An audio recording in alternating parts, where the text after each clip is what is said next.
So it originally started in connection with the Ministry of Education and some changes that they've been making around the language of the proficiency scale and the words that we use for different achievement indicator sections.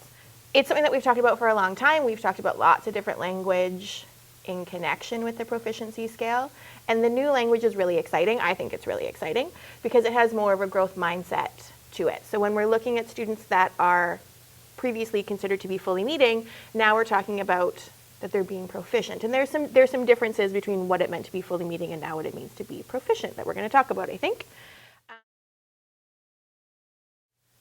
So I believe it was last year, we moved our middle schools from letter grades into achievement indicator language, which last year was about if a student was fully meeting, minimally meeting, not yet meeting, or exceeding expectations, instead of using letter grades.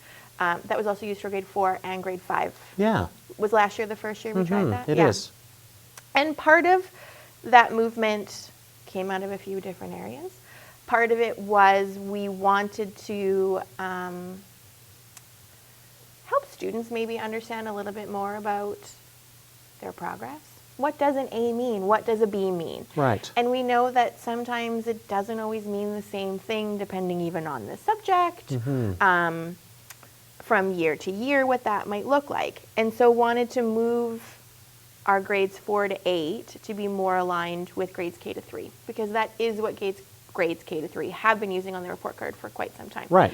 And so now moving into the new language of the proficiency scale, emerging, developing, proficient, and extending, I think that language is going to be, I hope, even more powerful for students and teachers and parents, because it describes, we hope, the idea that a student is proficient in understanding the concepts and competencies that were explored in a term. Yeah.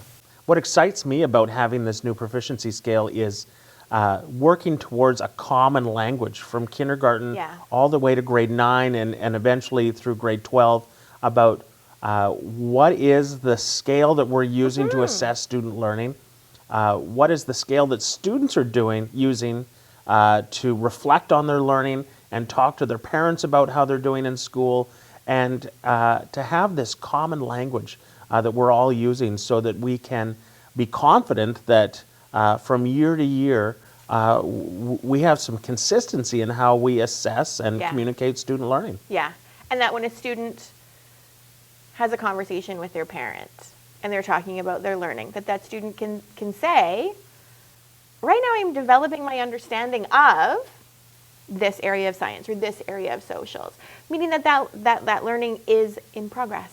And that's a really wonderful thing, because that's what happens in life. We don't become experts at things the first time that we try them, the first time that we learn them, and that's a language that's part of everyday life. Yeah.